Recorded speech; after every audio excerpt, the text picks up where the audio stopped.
plusieurs multiples manières d'occuper votre été. Autant lucratives que professionnelles, les occupations que vous seront présentées par nos invités ajouteront un PEP à votre prochaine période estivale. Aujourd'hui, on reçoit Abdel Ghani Sarawi, un vidéaste passionné par la création de contenu visuel. Bonjour Abdel, comment vas-tu? Bonjour tout le monde. Ça va, Jérémy? Merci beaucoup. Merci beaucoup pour cette invitation, Jérémy. Jean, ça va? Oui, absolument. Parfait. Ben, peux-tu te présenter, nous parler un peu de ton parcours, tu sais, comment tu as commencé la vidéographie? Oui, bien sûr. Je m'appelle Abdel Ghani Sarawi. Je suis d'origine de l'Algérie. J'ai 28 ans. Je suis ici au Canada depuis 2 ans et demi. Ben, ça commence tout ça avant 6 ans avant, parce que j'étais à l'université comme étudiant de comptabilité audit. Mais en même temps, j'ai fait la photo comme travail de temps plein, temps partiel plutôt. Alors, j'ai commencé avec des petites organisations, des petites associations, des agences de marketing, prendre des photos comme ça, comme ci. Tu avais déjà une caméra à la base? Mon premier caméra était Canon 600D. Je ne sais pas si tu connais cette modèle bien avant. Moi, je ne connais pas assez. Je connais vaguement, là, mais je ne pourrais pas... OK, c'est un modèle ancien. Oui. J'ai eu pour $300, je pense, cette période. C'était mon premier caméra avec des lenses standards. Mais it was like tellement quelque chose de valeur, oui. Ben oui. Une première caméra, c'est tout le temps, tout le temps précieux. J'ai pas même pas le vendu, alors c'était toujours dans ma maison, comme heritage. Souvenir. Yeah. Alors, c'est ça. J'ai commencé à faire des événements, des networking, des connaissances, comme ça, comme j'ai dit. Après, j'ai fini l'université, mon master degré. Ouais, j'ai travaillé dans une compagnie pendant 1 semaine. Après, j'ai quitté. OK. J'ai dit non. C'était l'environnement ou c'était le travail comme tel que tu n'aimais pas? Les deux. Les deux? Je suis beaucoup plus pour les travaux libres. J'aime bien d'être libre, tu vois. Genre, ça s'explique. Ça s'explique avec la vidéographie, ouais. J'aime pas travailler de 8 heures jusqu'à 4 heures dans un bureau fermé, des laptops, les documents, les papiers. Oh my God, I hate that. En plus, travailler comme des freelance vidéographes ou bien photographes, et par rapport à un salarié, c'est un grand différent. OK. Genre, you can get like une paye dans une seule journée. Pourquoi tu dois travailler tout le mois pour un salaire? Ouais, je comprends. Un salaire très bas pour quelqu'un qui finit l'université sans expérience. So, yeah. Intéressant. Yeah. Vas-y. C'est quoi comme tel qui t'a attiré dans le... parce que tu nous parles que tu travailles beaucoup en mariage et de l'événementiel, mais c'est quoi comme tel qui t'a apporté vers ce sujet-là de vidéo? Ben, j'ai essayé des fois pour faire... En fait, je fais pas seulement les mariages, les événements, mais j'aime beaucoup faire ça par rapport aux promotionnels, les vidéos promotionnelles, ou bien les événements, les documentaires. Parce que je trouve que les mariages sont des événements humains, pleins des émotions. C'est pas comme les films ou bien les documentaires, les acteurs peuvent jouer des rôles sans pas l'ordinateur. C'est ça, c'est pas un rôle qui est joué, c'est des vraies émotions. Mais pendant la jour J, c'est les gens, everyone is happy, genre l'atmosphère est bonne, tout ça. Alors j'aime bien partager les bons moments avec les personnes. Là, c'est peut-être moi qui a peur de ces événements-là parce que j'ai l'impression qu'il y a trop d'affaires qui se passent en même temps pour justement tout couvrir. Ouais, il se passe beaucoup de trucs dans un mariage. Exact, et les mariages sont tellement différents. Ben oui, tu peux pas voir genre 2 mariages le même... Non, alors tu peux toujours trouver des différents trucs, les détails. Parce que chaque famille, c'est tradition, chaque entourage et les traditions de cette famille ou bien cet mariage, alors, ne sont pas les mêmes. Ben, est-ce qu'on avait-tu des visuels de mariage? Oui. Pour l'année passée, j'ai commencé mon été avec une vidéo. Je vais partager un petit behind the scene avec vous. Genre, c'était mon premier événement ici au Canada, c'est à Montréal. C'était genre, c'est moi qui gérais le projet à Place des Arts. Tout le monde connaît Place des Arts. Voilà, c'était genre un spectacle d'un humoriste algérienne qui est très fameux là-bas. So, yeah, elle est venue ici au Canada pour un spectacle. Et ça, c'est mon premier mariage ici au Canada. C'est genre une couple algérienne-mexicaine. J'aime bien cette expérience. C'était genre magnifique. Mais on voit que c'est pas la première fois que Tu filmes comme un mariage. Mon premier mariage ici au Canada. Yeah. Ouais, c'est ça, mais t'en as déjà fait avant. Parce que C'est ça. Ah ouais, le avant style, ça se voit que c'est Ouais, bien fait. Que ouais. tu sais ce que tu fais, là, ça se voit. Pour travailler ça, c'était pour 14 heures. Mhm. Au midi, genre avec la... Il fait très chaud cette journée et wow, beaucoup de stress. Mais il faut capter tous les détails, tous les Oui. détails, Oui. tous les détails. Il faut concentrer sur tous les membres, les invités, les parents, les En plus, toi, les bons t'étais moments. seul. Non. OK. Moi, C'était je justement ma fais... question. Ouais, on travaille en équipe. Moi, j'ai mon propre équipe. J'ai mis deuxième vidéographe et photographe. OK. J'ai des monteurs, j'ai des pilotes de drone qui prennent Ok. des shots de drone. Ok, parce que Mais tout pour- seul, c'est encore plus impressionnant si tu me dis que tu as fait ça. En fait, ça dépend du budget des clients. Ben oui, Ah, c'est ben ça. Parce ouais. que si les clients veulent quelque chose de professionnel, une bonne vidéo, tu peux pas couvrir pas tout être ça. tout Exactly. Alors, C'est- tu as besoin d'une deuxième personne avec C'est toi. ça, parce que si tu vois justement un plan comme ça, que une personne Mhm. sort de l'auto, tu peux pas avoir des réactions en temps Exact, réel. exact. Soit En faut même que temps, tu- tu dois prendre la scène que la mariée va sortir. C'est ça. Donc, tu veux la mariée Ouais. qui sort ou le mari, peu importe. Exact. Une personne Yeah. qui arrive en place, mais tu veux aussi des Voilà. réactions. Donc, Voilà. je suppose que tout seul, c'est possible. Est-ce que Yeah. c'est agréable à faire? Non. De mon point de vue, je pense pas, là, mais c'est toi qui pourrais nous dire. En plus, cette mariage est magnifique parce que le couple est algérien-mexicain. Alors, on a presque les mêmes traditions, la même énergie. Alors, c'était vraiment de fou. Yeah. Puis, ben, t'as parlé que t'avais plusieurs personnes dans ton équipe. Comment t'as connu ces gens-là? C'était-tu des contacts que t'avais C'est déjà en Algérie? presque, on est en contact sur les réseaux sociaux. OK. Parce que moi, je follow beaucoup de vidéastes ici au Canada. Quand j'étais au Canada ici, j'ai commencé à contacter les gens pour travailler comme deuxième photographe ou bien deuxième vidéographe pour les événements. Mhm. Et t'écris pour les gens. Alors, je suis là, ici, t'as préparé ton portfolio, tu l'envoies. OK. Et après, tu restes sur contact. OK. Et quand j'ai mes événements, bien mes mariages, je prépare tout ça avant. Mhm. Alors, je commence avec le mieux jusqu'à... Ben oui, c'est ça. Ouais. Tu essaies tout Yeah. le temps Ça d'avoir les dépend de la meilleurs. disponibilité. Tout le monde était occupé cette période, Mhm. alors c'est vraiment difficile pour préparer tout ça. Ben oui. Surtout la gestion de projet. Oh Ok. my God. Yeah. Ça commence avec la négociation avec les clients. Oui. Ouais. Elle veut toujours un budget bas avec un bon résultat. Mhm. C'est ça. En fait, c'est les mariages comme ça. C'est Alors, ça. tout le monde veut économiser, tout le monde veut profiter le maximum pour trouver le bon deal. Ben oui. Alors, La négociation, il y en a tout le temps qui le font. L'affaire, c'est exactly. que, de mon point de vue, le monde ne sont pas prêts à payer le vrai prix pour le résultat. Mhm. Donc, quand tu leur sors une facture de, je Yeah. sais pas combien tu factures, mais exemple 2, 3, 4 000, Mm. même plus. Yeah. Ouais. Non, comme ça, pour cette mariage, Ouais. c'était 4 000 $. 4 000, c'est ça. Mhm. Donc, Yeah. quand tu sors une première facture de 4 000 les personnes vont se dire, ben, Mhm. voyons, où c'est qu'il va mon 4 000 Puis Yeah. c'est lorsque, justement, je suppose que c'est ça que Et tu pour fais, moi, que- c'était mon premier 4 000 $. Alors, j'étais tellement stressé Ben pour oui. cette journée. Mm. Ah ouais, quand tu C'était commandes- même pas...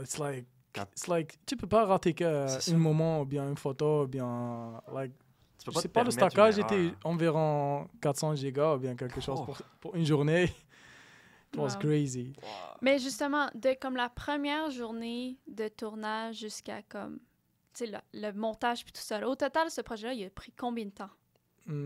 Ça dépend de la période, mais généralement, le produit est délivré pour le client dans 3-4 semaines, OK. maximum 5 semaines. Donc, Puis il y a c'était- donc, il y a le jour J et Et ensuite ouais, environ après, 4 on finit. Exact, exact. Ça dépend de la charge, ça dépend de la période. Ça, Comme c'est ce pour qu'ils l'été, veulent, je suppose. exact. S'ils veulent juste quelques Si photos, tout le monde travaille s'ils comme ça. veulent Ah oui, ça centaines dépend. de photos, ben, c'est une charge différente de travail. Mhm. Mais c'est pas question de ce qu'elle veut, c'est Mhm. question c'est comment tu travailles. Il faut ça. toujours donner le temps pour toi-même Mhm. pour produire le bon produit qui est possible.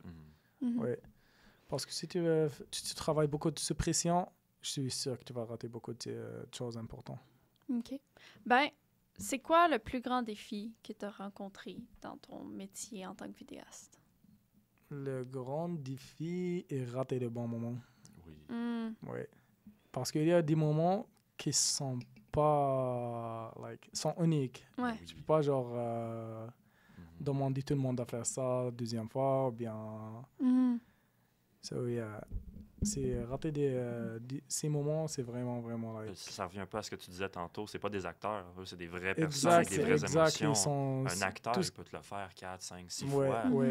Une mère qui voit sa fille, son gars se marier, c'est une fois dans sa vie. Tu sais, c'est une émotion unique, des larmes. Quelque chose de spontané ou bien unique comme ça, c'est une grande responsabilité. Alors, so, yeah. Ben ouais. Est-ce que vous aimez beaucoup les mariages ou bien pas? Les mariages? Moi, j'ai jamais eu l'occasion d'assister à un mariage. Non, pas comme filmé, mais comme invité. C'est ça. Ah j'ai jamais assisté à un Pourquoi? mariage. Ça n'a jamais donné. Moi, mes parents, ils se sont mariés avant que je sois née. OK. Fait que, tu sais, depuis ce temps-là, il n'y a personne dans mon entourage qui s'est marié. Mais c'est quelque chose que j'aimerais assister un jour. Des cousins, des amis, des voisins? À date, ça m'est jamais arrivé. Moi, pas encore. J'ai été au mariage de mes parents. J'ai aucun souvenir parce que j'étais trop jeune.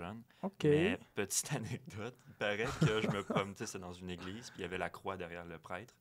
Puis il paraît que moi, je me promenais, puis j'ai fait tomber la croix en arrière du Donc, je pense que ça, c'est tellement quelque chose oui, c'est marquant. Oui. Mes parents, ils me le racontent à longueur de temps de « Hey, t'as fait tomber la croix. » The main character. C'est ça. J'ai volé la vedette. Une croix qui tombe, ça fait du bruit, je suppose. Wow.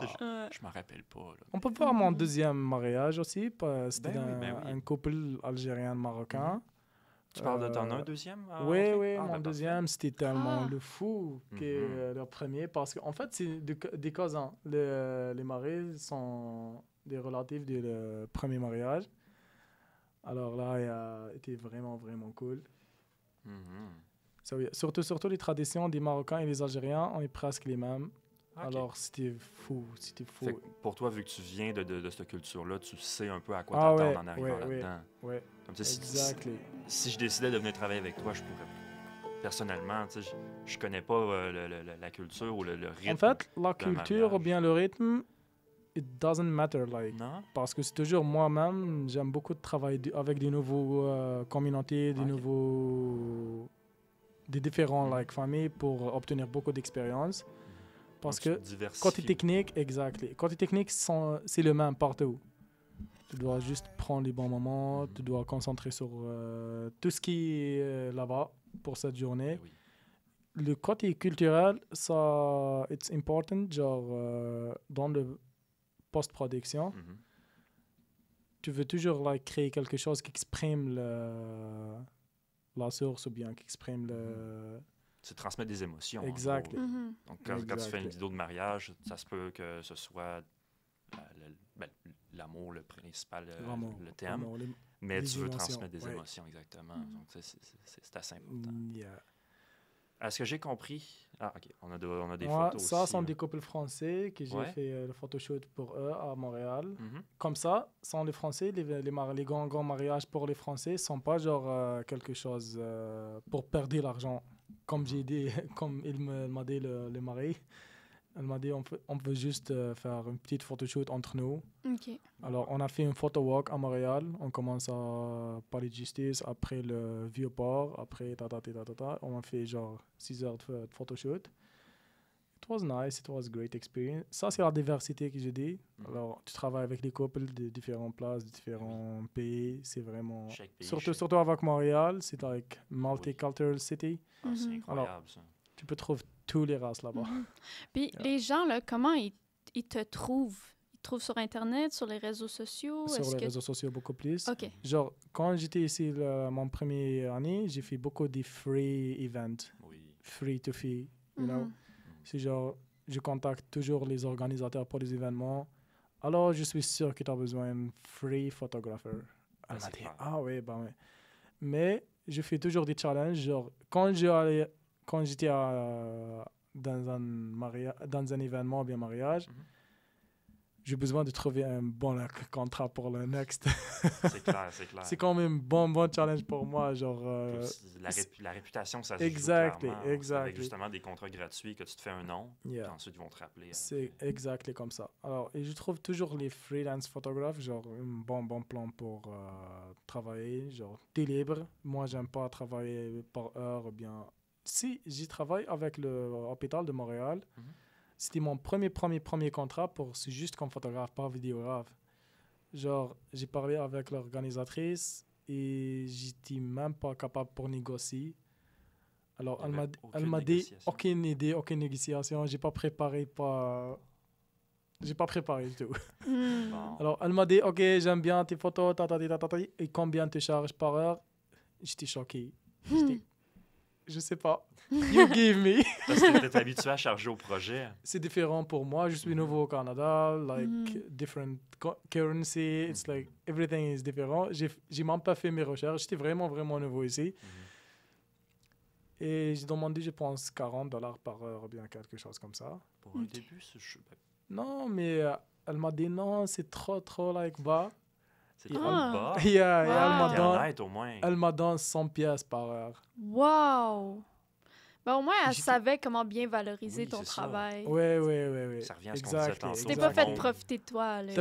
Et en plus, j'étais honnête avec elle. J'ai dit, OK, je travaille juste pour travailler parce que je sais pas. C'est ça, l'honnêteté, ça va t'amener partout. Après ça, j'ai travaillé avec le premier événement.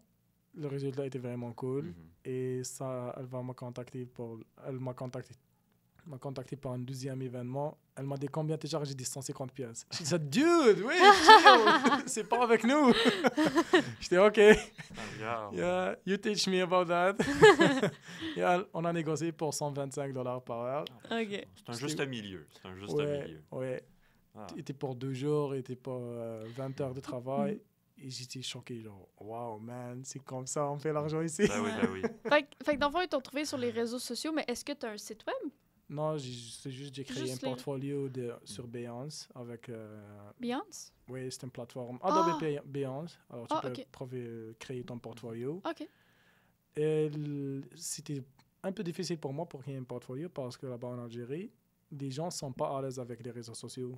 Je veux dire que même ici, tu ne peux pas partager des mariages des gens sur les réseaux sociaux sans permission.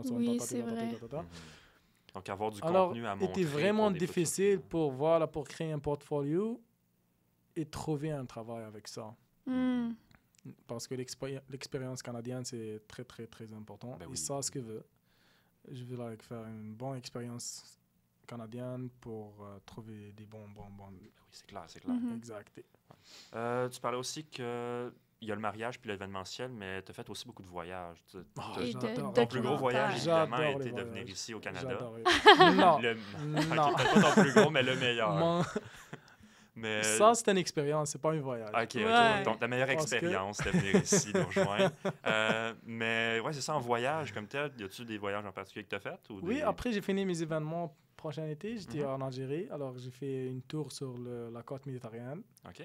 Parce que ici, je peux pas trouver la mer ou bien the ocean, c'est tellement loin. Comme la Gaspésie est loin de Montréal vers 10 heures. Et le vol du Canada en Algérie, c'est même pas 8 heures. Je veux dire, il y a quand même un petit peu de rendre au fleuve.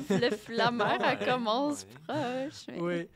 Mais quand j'étais en Algérie, j'ai visité la côte méditerranéenne. C'était magnifique là-bas. Alors, j'ai profité bien dans mon été. Et bien sûr, mon caméra est toujours avec moi. Toujours avec toi? Oui. Parfait. Et surtout avec la GoPro, on peut profiter beaucoup. Parce que moi, ce que j'aime beaucoup faire, genre des backpack voyages. Oui. Genre, j'aime pas les hôtels ou bien les resorts. Si, j'aime ça, mais... Ça dépend. Faut dire que j'ai un peu stalké ton compte Instagram et tes stories pendant tes voyages. C'est des paysages à pas manquer. Ça me manque beaucoup. L'Algérie, mon amour. Regarde, si un jour j'ai l'occasion d'y aller, tu me fais visiter? Ah ben oui, bien sûr. J'ai beaucoup de contacts là-bas pour faire une grande... Je te dis pour faire un bon plan là-bas. Ouais, un bon plan. Moi aussi, je suis intéressée. OK, allez, on va le faire. On amène tout le monde. OK. C'est la van life là-bas. Ça, c'est de l'Algérie. Ouais? Oui, ça, c'est artisanal. Oh, nice. Ça prend beaucoup de temps pour créer une jaquette comme ça. Ouais, mais c'est vraiment beau. Plus que 20 couleurs de tissus, alors... Mais tu sais, t'achètes pas juste une veste avec ça, t'achètes aussi l'histoire qui vient avec. Oui. Yeah. Parce que quand j'ai acheté ça, en Algérie, j'ai fait des voyages de 2 mois, 3 mois avec mon sac à dos. Et bien sûr, le budget est très limité. Oui. Exactement. Alors, je prends ma tente avec moi. Je fais beaucoup de camping. Mais des fois, mes abonnés m'ont texté quand je suis dans la cité. Alors, bienvenue chez nous, ta. Oui, t'inviter à passer. Pourquoi tu m'as dit ça? C'est ça. C'est ça le bonheur. Ben oui, le camping, c'est le fun. Le monde, il chiale là-dessus. I remember, j'ai pas un grand budget et quand j'achète cette veste, c'était environ 60 € en équivalent, ouais. Et c'était vraiment l'une des meilleures choses que j'ai fait. Oui. Mm-hmm. Un souvenir qui te suit tout le temps. On s'appelle ça Kashabia. Kashabia? Exactly. Okay. Yeah. Bon, j'ai peut-être pas l'accent, là, mais... It's okay. Ouais, yeah. OK, parfait. J'ai été approuvé. Et ça, c'est de châle. Mm-hmm.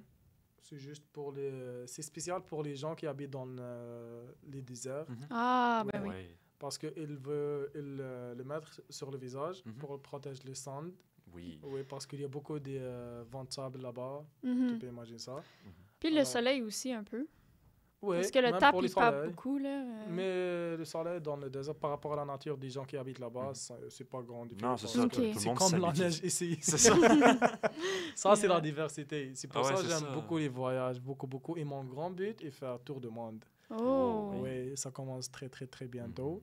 Oh, OK. Dans 2 ans, capable. OK, ben regarde. Je vais juste... Tout va avoir un temps. Yeah, exactly. Tu vas voir tout ça sur Instagram. Tu vas tout filmer? Oui. Okay. Je vais devenir un DOP, documentary DOP. Oh. Oui, avec les voyages, ça donne beaucoup de la chance pour explorer le monde. J'en suis quelqu'un sur les réseaux. Puis c'est qui? Vite demain, je pourrais pas te dire le nom. Là. Si tu me donnes quelques minutes, je peux te le trouver. Mais il fait des documentaires, surtout en nature. Puis l'affaire, c'est que lui, dans son passé, il a été planteur d'arbres. Donc lui, c'était ça, sa job d'été. Je pense que je sais de qui tu parles. Oui. Puis justement, je pense qu'il est canadien aussi. Puis vu qu'il a fait ça dans sa jeunesse, de planter des arbres, son passe-temps, lui, être dans la nature, il s'en fout. Là. Il aime ça. Donc, faire des documentaires en nature, pour lui, c'est incroyable. C'est le mode de vie que j'aimerais avoir un jour. Si moi, j'ai pas un domaine précisé pour le documentaire. Je vais faire juste l'exploration as much as possible. Ben oui. Parce que si tu es en Afrique, tu trouves des différentes cultures. Si tu es en Asie, tout le monde est différent. En Amérique du Nord, du Sud, en Europe. Alors, et chaque place avec ses histoires, chaque place avec les gens avec son mentalité. Mais c'est bon. Ça, c'est l'exploration de... Ben oui. Exactly. Moi, j'apprécie ton tour du monde, puis j'ai envie d'en faire la même. L'affaire, c'est que je pense que avec mes objectifs de vie, je pense que ça ben oui, chacun ça va être un peu plus difficile, mais une chose que je veux clairement faire, c'est visiter chaque continent. Fait que tu sais, peut-être pas partout, toutes les régions, tout ça, mais tu sais, au moins un pays par continent, ça serait déjà un bon début. Moi, j'aime faire ça parce que l'âge c'est pas le même. Quand tu fais tour du monde et toi, dans tes 20 ans, c'est pas la même chose que tu as fait dans les quarantaines. C'est ça. Alors, tu as l'énergie, tu as la force, tu peux faire beaucoup de choses, tu n'as pas juste l'argent. C'est ça. Mais quand tu es 50 ou bien tu es 40, capable, tu as l'argent, mais tu n'as pas l'énergie pour faire des activités. Ou bien c'est le fameux triangle, argent, santé et temps. Faut que tu aies les 3. C'est la période d'or lorsque tu as les 3. Yeah, c'est vraiment... Mais tu sais, on parle en même temps aussi de façon d'occuper son été. Fait que tu sais, mettons, qu'est-ce que tu recommanderais pour les gens à la maison, tu sais, qui veulent justement trouver des façons d'occuper leur été? Comment la vidéographie, ça peut être une bonne façon d'occuper son été? C'est juste quand tu commences à sortir de la maison, faire des petites randonnées, des hiking, prendre quelques photos, du coucher de soleil ou bien du lever de soleil. Si vous êtes quelqu'un qui aime les réseaux sociaux, tu peux partager avec les autres. Ça va aider les autres pour des idées, pour découvrir des nouvelles places, pour les visiter. Si vous n'êtes pas à l'aise avec les réseaux sociaux, sont des memories pour toi. Ben oui, clairement. Ouais, tu peux être ton propre vidéographe de ta vie. Exactement. C'est pas nécessairement d'être vidéographe pour les autres. C'est juste, tu peux... Moi, j'ai plein. J'ai 7 terabytes. Parce que ça fait de 2015 et je filme myself. Ah, regarde, t'as du contenu en masse. Il y a quelque chose qui sont juste pour moi et des autres choses sont pour les réseaux sociaux. Les grands-parents, eux autres, ils sortent les albums photos. Nous autres, on va sortir les albums vidéo. Exactly. Yeah. Parce que moi, je trouve ça que I don't create content, I create memories. It's like, oui, c'est ça. Ouais. It's like every experience. Genre, justement, tu sais, ça peut être une bonne façon de se souvenir de nos étés si on Ah, les ouais, passe ouais, ouais. à On les... peut voir la deuxième vidéo filmer. aussi de voyage. Ben oui. Ça, C'était dans Tlemcen. C'est une vidéo de quoi, ça, justement? C'est toujours les voyages. 2 jours de voyage? Oui, toujours de C'est voyage. où? C'était la ville called Tlemcen, à côté sur la côte méditerranéenne, toujours l'ouest de l'Algérie. OK. Était vraiment magnifique parce que était dans l'histoire, c'est la civilisation d'Andalous d'Espagne sont proches.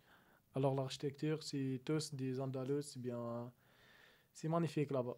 Ah ouais. Oui, surtout la nourriture. The food is really, really delicious. Ah ouais, ça, c'est une affaire, là, la nourriture. J'ai envie d'en essayer plus. On est les deux dans le même country, mais il y a une grande diversité de nourriture là-bas. Ben oui. Puis ça, c'est des affaires, les marchés dans les pays comme ça. Les tenues traditionnelles, c'est tout ça. Ça, c'est magnifique. Mais les marchés, j'ai envie de vivre l'expérience de ça. De juste me promener. Puis surtout l'odeur de marché. Il y a la diversité des épices, des poissons. Ça, c'est moi qui parle en arabe. Mais c'est cool parce que dans tes vidéos, tu montres vraiment toutes sortes d'environnements. Tu sais, justement, autant les marchés, autant que tu montres l'environnement. Tu sais, puis après ça, tu fais des vlogs. Tu sais, comme... c'est vraiment large. Cool. C'est vraiment cool. J'essaie maximum de partager les choses nécessaires et partager le meilleur avec tout le monde. Parce qu'il y en a qui font des vidéos de voyage puis qui montrent juste une certaine partie, le côté, on va dire, glamour de la chose, mais c'est pas forcément la réalité. Oui. Chacun son goût. Regarde. Ouais. Fait que, mettons, si on parle encore de ton expérience en tant que vidéographe, à quel niveau t'aimerais atteindre, tu sais? Ouais, jusqu'où tu aimerais te rendre avec la vidéographie? En fait, j'ai pas un niveau précisé. Genre, je suis toujours en train de prendre le maximum. De t'améliorer. Exact. Parce que c'est un monde très, très vaste et large. Alors, mais je vais devenir un DOP professionnel. Documentary Traveler DOP. Genre, avec mon propre gear, je prépare mes équipements. Je veux lancer mon website. Je veux créer mon nom sur le marché. Ben oui, c'est clair. Oui. T'es-tu sur YouTube? Oui, je suis déjà sur YouTube. Presque mes vlogs tous sont arabes. Mais je vais essayer d'ajouter je vais essayer de faire des vidéos en anglais avec des sous-titrages. Oui, ça donne la chance pour... Un peu plus international. Exact. Ah ouais. Parce que quand j'ai commencé mes vidéos, c'était juste pour le fun. Mais maintenant, je veux quelque chose de sérieux, quelque chose de professionnel. Alors, ça l'aide beaucoup. Ben oui. Yeah. Fait que là, il y a mariage, il y a de l'événement, il y a du voyage. J'adore des voyages. Il y a des documentaires que tu parles. T'as-tu déjà pensé au monde cinématographique? C'est un environnement qui t'intéresse ou tu préfères au début, non, mais toujours pour l'expérience, je suis en train d'essayer tout ça. Alors, j'ai participé l'année passée dans un court-métrage professionnel ici au Canada. OK. Ça s'appelle La Barque. Oui. J'ai participé comme... J'ai pas participé comme un DOP, mais j'ai la chance pour voir comment un vrai DOP travaille. Oui. Et ça m'inspire beaucoup et j'ai parlé beaucoup avec cette DOP, il s'appelle Sylvain. Alors on a communiqué beaucoup et elle partage avec moi beaucoup des trucs. Alors c'était vraiment une nice experience. Et j'ai filmé mon premier court-métrage la semaine passée, cette dimanche. Mon rôle était DOP. DOP, parfait. Oui. Justement. Oui. Et ma réalisatrice, Cecilia, était vraiment satisfaite avec ça. Ça nous écoute, on est content avec ça. Et, nous, on a hâte de le voir. Ben oui, on va le voir tout ça. On a-tu le droit de le regarder? Ben oui. Ben, parfait. Parfait. Bon, c'est pas mal, je pense, qui conclut notre podcast. Je pense qu'on est rendu pas mal à la fin. Hein? Oui. Fait que merci d'avoir été des nôtres. La semaine prochaine, on abordera une autre façon d'occuper votre été. Restez à l'affût. Bye bye!